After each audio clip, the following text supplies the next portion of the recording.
Artinya Nabi Ibrahim doanya itu wala taj'alna fitnatal lil ladzina kafaru. Kata fitnah di situ bisa dimaknai sebagai objek, bisa dimaknai sebagai subjek. Kalau dimaknai sebagai objek, ya Allah jangan jadikan kami ini sebagai apa? Sebagai siksa. Sebagai siksa oleh orang-orang kafir. Sementara orang kafir itu maju, kita masih dalam keterbelakangan. Sehingga mereka mengatakan bahwa mana umat Islam katanya punya Al-Quran, tapi kehidupannya itu dalam keadaan keterbelakangan, dalam keadaan keterpurukan, dalam keadaan kemiskinan, dalam keadaan kebodohan. Sehingga mereka itu menganggap bahwa umat Islam kecil, cemen. Itu kalau menjadi objek.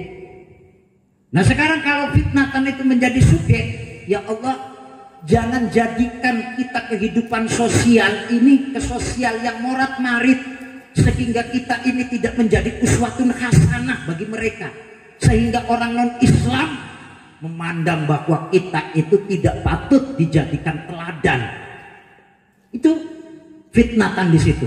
Tadinya untuk minggu depan, tapi biarlah sedikit. Ma'asyiral muslimin rahimakumullah. Yuk, kalau kita sebagai orang tua sudah siap menjadi orang tua, pertama kita itu harus menjadi murabbi, pendidik. Orang tua kalau ingin diikuti oleh anaknya itu pertama, orang tua jangan ngatur melulu, jangan ngatur doang. Ini kebanyakan orang tua di kampung itu kalau maghrib pada anak cucunya jangan ngaji, manena nongkrong di TV. Apa itu orang tua? Maka wajar dan pantas kalau anak itu lari dari rumah, lari mencari figur, mendingan figurnya lalu datang ke masjid. Ini larinya ke YouTube, larinya ke HP, larinya ke TV, di mana gambar-gambar action yang kadang-kadang anak remaja itu ingin mencoba. Nah itu kadang-kadang dicobanya. Itu banyak terjadi. Maka yuk kita dalam hidup keluarga ini kita benahi dan kita sama-sama mengawasi agar kita ini hidup dalam keluarga yang mawaddah warohmah. Karena tujuan hidup berkeluarga itu mawaddah warohmah. Tanpa itu kehidupan dalam keluarga akan sia-sia. Apa yang kita kerjakan hari ini, esok pagi nggak bakalan hasilnya itu tidak memuaskan.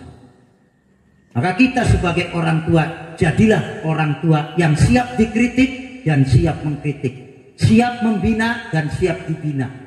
Ya orang tua, sekalipun orang tua tidak semuanya perkataannya benar, tidak semua anak yang salah itu tertumpu atau dibebankan pada anak.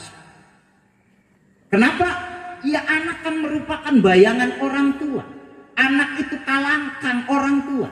Kalangkang itu bagaimana bagaimana batang. Kalau batangnya lurus, insya Allah bayangan itu akan lurus. Tapi kalau batangnya ini bengkok, maka kalangkang pun akan bengkok. Kalau orang tuanya itu ahli tahajud, ahli puasa, ahli ibadah, ahli ngaji, ahli kumpul riung sama orang soleh, minimal mereka itu akan dapatkan doa. Doa dari siapa? Dari orang-orang yang tulus hatinya. Ya kayak tadi mungkin sebelumnya ngaji ada tahlil dulu, lalu kemudian doanya itu waj'al dzurriyyatana atau Rabbana hablana min azwajina wa dzurriyyatina.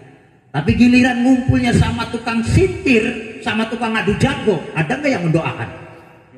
Hah? Ada nggak kira-kira yang mendoakan, wahai anak Tuhan, wahai Tuhanku, anak saya kira-kira pinter ngadu jago? Ada nggak kira-kira? Nah itu kan. Maka di sini yuk kita sama-sama, kita sebagai orang tua kita koreksi. Siapa anak itu? Anak itu adalah merupakan amanat, hasil buah cinta kita, bapak dan ibu. Siapa anak itu? Anak itu adalah amanat Tuhan. Siapa anak itu? Adalah harapan masa depan. Siapa anak itu? Yaitu tumpuan kita di ketika kita sudah tua. Mau dengan siapa kalau tanpa anak? Kalau pendidikannya gagal hari ini, jangan harapkan anak bisa menolong. Kalau pendidikannya berhasil, insya Allah anak itu akan siap jiwa raga menolong dan membantu orang tua. Maka hari ini demi untuk anak-anak, ya orang tua yang berpikirnya itu bijak itu kalau sudah punya anak, usaha berang peting-peting dijadikan berang-berang, kadang-kadang dijadikan malam. Tujuannya apa? Demi anak istri. Istri itu ditaruh nomor 2. Beda dengan sebelum punya anak. Kalau sebelum punya anak demi sang kekasih, itu kan? Demi sang kekasih. Betul nggak Pak Haji Opik ini? Nanyanya pada Haji Opik sekarang. Nah itu. Jadi kalau sudah punya anak demi anak cucu. Nah itu. Jadi bahasanya itu lain situasi, lain kondisi, lain bahasa. Nah, kalau bahasanya pada waktu masih bujang, kita masih berpacaran, kalau ditelepon oleh pacar kita, siap menghadap. Kenapa? Karena menghadap sang kekasih itu lebih indah dan lebih diharapkan. Tapi kalau sementara sudah punya anak, sehebat apapun, sepayah apapun, sesusah apapun, apa artinya kita ini capek datang ke rumah, lalu anak menyambut, anaknya masih ditimang-timang, istri memberikan anak kepada kita, kita sambut, padahal dia capek teteh. Nah, namun ada orang lelaki yang tidak mau begitu, itu orang lelaki yang sombong atau bapak yang sombong begitu. Apa? Ya tidak merasa. Istri di rumah itu tidak diam. Istri di rumah itu ngomong, istri di rumah itu nyewokin, istri di rumah itu nyuapin, istri di rumah itu mendidik. Suami satu arah tujuannya hanya cari untung. Sementara istri kalau anaknya minta beli balon tidak punya duit, apa yang akan dirasakan? Sementara datang suaminya disambut oleh anak istrinya, dia tidak mau menyapanya. Ini kebangetan. Bahasa Jermannya itu kebangetan. Maka kita sadar, seorang suami itu banyak menyita hak istri. Makanya sahabat Umar itu ketika ada saudara temannya mau mengadukan tentang keluarganya, ini soal apa? Saudaranya Umar ini istrinya itu cerewet. Nah, suami itu kalau istrinya cerewet itu harus sabar. Sebab ada seorang wali bisanya menjadi wali karena kesabaran istrinya. Itu ada ceritanya. Seorang wali dia jadi wali sebab jadi wali karena menghadapi istrinya yang cerewet. Itu ada. Jadi orang jadi wali itu nggak mesti hafal Quran, enggak. Ada yang melalui kesabaran menghadapi istrinya, ada yang melalui atau sebab kesabaran menghadapi ujian dalam hidupnya, ada menjadi wali karena hafal Al-Quran, karena muamalahnya terlalu bagus. Itu orang jadi wali itu begitu. Nah itu sahabat Umar itu ketika temannya datang, dia ketuk pintu salam 3 kali tidak dibuka-buka. Lalu kemudian ngintip. Zaman sekarang itu nggak ada orang ngintip ya. Kenapa? Ya rumahnya kan sudah tembok semua. Makanya tuh ayat jalmi timbilan. Bener nggak? Simpuring. Ketika kecil timbilan mana? Kenal ngintip si mana mah. Kesannya itu begitu. Nah sekarang alhamdulillah. Artinya sudah tembok semua. Nah temannya ini ngintip, kok rame banget di rumah sahabat Umar. Sahabat Umar lagi diceramahin oleh istrinya. Setelah tahu sahabat Umar diceramahin oleh istrinya, dia itu pulang. Sahabat Umar yang jadi Amirul Mukminin, jawara padang pasir, itu diceramahin istrinya itu diem aja, apalagi saya. Itu dia pulang. Sahabat Umar tahu, lalu mengundang. Dipanggilnya temannya itu.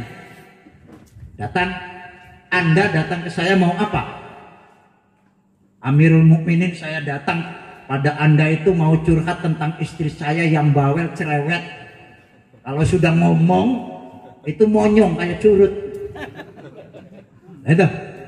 Lalu kamu apa? Mau apa? Ya minta nasihat pada Anda. Dinasehati. Anda kalau diceramahin seorang istri jangan ngambek. Karena istri itu haknya banyak disita oleh suami. Berapa hak istri yang disita oleh suami? Mandian budak suami. Lalu kemudian kalau menyusui harus dibayar. Kalau istri tidak bisa menyusui, beli susu, itu kan harus bayar. Nah sekarang jangan dikira gratis itu mengeluarkan air susu.